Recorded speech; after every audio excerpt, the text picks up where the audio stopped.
The British unfailingly thought that universal franchise is a bad fit for India. It would be impracticable and impossible administratively.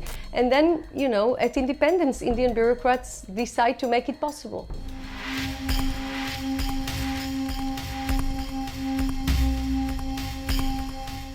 India prepared or made universal franchise against impossible odds. The Constituent Assembly of India adopts universal franchise already in April 1947. It was then part of the interim report on fundamental rights that came before the Assembly, and they just adopted it.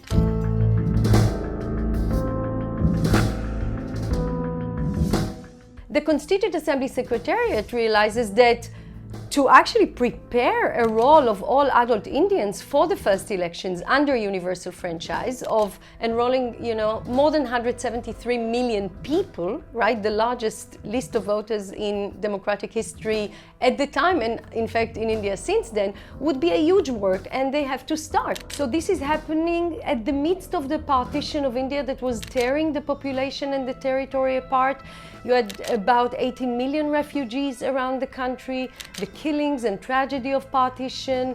And of course, there were yet 552 states that had to be integrated into the Union. There were no precedents for such a staggering bureaucratic endeavor. Election institutions did exist under colonial rule, but this was a completely different ballgame. So under the last constitutional framework for India, the 1935 Government of India Act, franchise was given only to something like a fifth of the adult population. It reached just about 30 million people. The British prepared separate lists, right? There were separate lists for Sikhs, for Muslims, only for women. Under the 1935 Act, only for women, there were 5 distinct lists, right?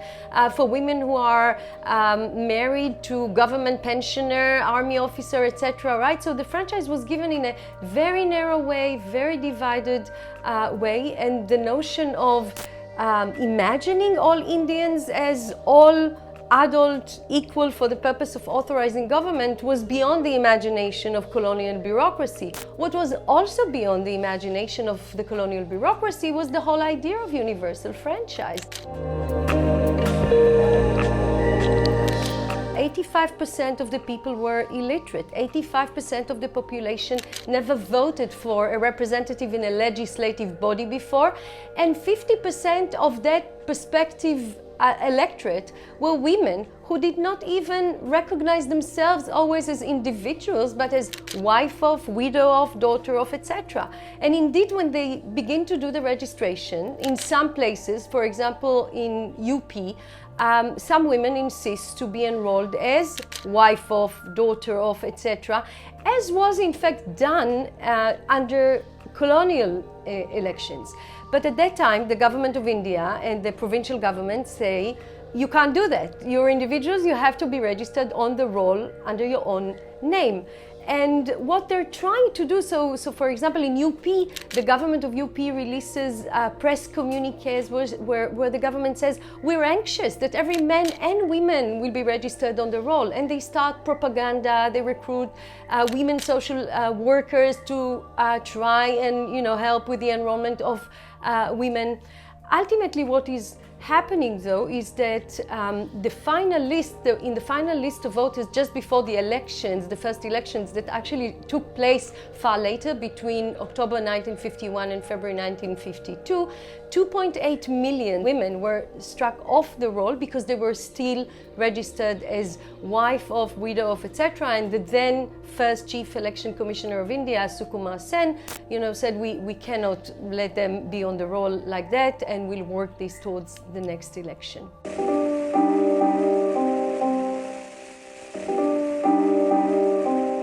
The question of the registration of refugees was the first challenge once the instructions for the preparation of rolls were disseminated across India in March 1948. And the reason is the following. The criteria for inclusion on the electoral roll was very simple and universal. You had to be 21, that was the definition of adult at the time. You had to be a citizen of India, and you had to reside in the place where you're being registered for minimum of 180 days. But of course, refugees didn't meet two of these basic criteria. It wasn't clear who's an Indian, who's a citizen, and that was particularly in relation to refugees. And secondly, most of them did not have the criteria of 180 days of residence because they just came to India, right? So they didn't have that criteria. So it was clear, in fact, that some concession will have to be found for the refugees. Otherwise, a large number of people would be left outside of the role. They immediately say that the concession will be made on the basis of an all India. They'll find some kind of formula, and they sit for about 4 months to find the formula, because they weren't just, arrogantly inventing things or suggesting what to do. They were very serious. They looked at, for example, precedents. What happened, for example, when the Ottoman Empire was partitioned? What did they do then? And what they find out is that, they look at all kinds of cases and they say that actually there's no precedent for this minute question of how to register for universal franchise refugees. And then at that point, they come up with their own solution, and their own solution ultimately was the most inclusive one, which was that at the time being to register partition refugees on the mere declaration by them that they have the intention to reside in the place where they're being registered permanently, and that would be finalized at a later stage when the citizenship would be determined.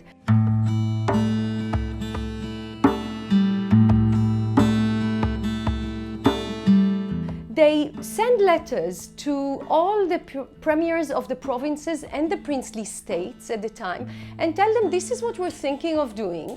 Can you please tell us, do you have ideas how we should do that? Can you think of problems we might encounter? The letter that arrives from Travancore, that was at the time preparing for its first election on the basis of universal franchise, albeit for an electorate of only 2.9 million people, right? Not 173 million people, that captured the imagination of the secretariat. And when the constitutional advisor, B.N. Rao, sees that letter, he says, he asked the undersecretary to please devise a plan on the basis of this Travancore scheme for India as a whole nation. So just as an example of one of the things that were adopted from Travancore was the notion of registering people on a house-to-house basis, really deputing an officer that would come to every house and register people, so taking fully the onus on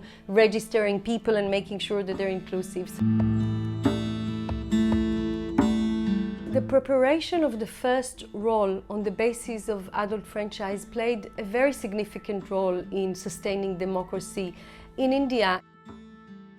The institutionalization or bureaucratization of the notion of procedural equality for the purpose of electoral voting, for this narrow purpose, in as deeply hierarchical society as India is, was of course transformative, right? The ability to actually bureaucratize the notion of one woman, one man, one vote is at the basis of an electoral democracy. Now, of course, electoral democracy is not something that secures democracy. It's not the same thing. We should distinguish between the two. But a robust mechanism for electoral democracy, for representation, is a precondition for that. And being able to do it at independence, including everyone, was something that secured the edifice of electoral democracy in India from, institutional perspective. Paradoxically, you can say it was the success of making universal franchise that brought into Indian politics after independence group, community, caste identities, etc. Because now the scheduled castes, the scheduled tribes, everyone were about to become part of the compulsion of electoral politics and understood the power of making group identity claims of the states. So while these things have posed over the years challenges to India's democracy, they're also representation of the deepening of democracy in India, and of people really attaching significance and meaning to the right to vote. And we see it in India with high turnouts in elections consistently among, you know, poor people or people from lower and backward castes. So they are the guardians of democracy in so many ways, and as some scholars also have argued. So the fact that, as I claim in the book, Indians became voters before they were citizens is part of what maintained this edifice.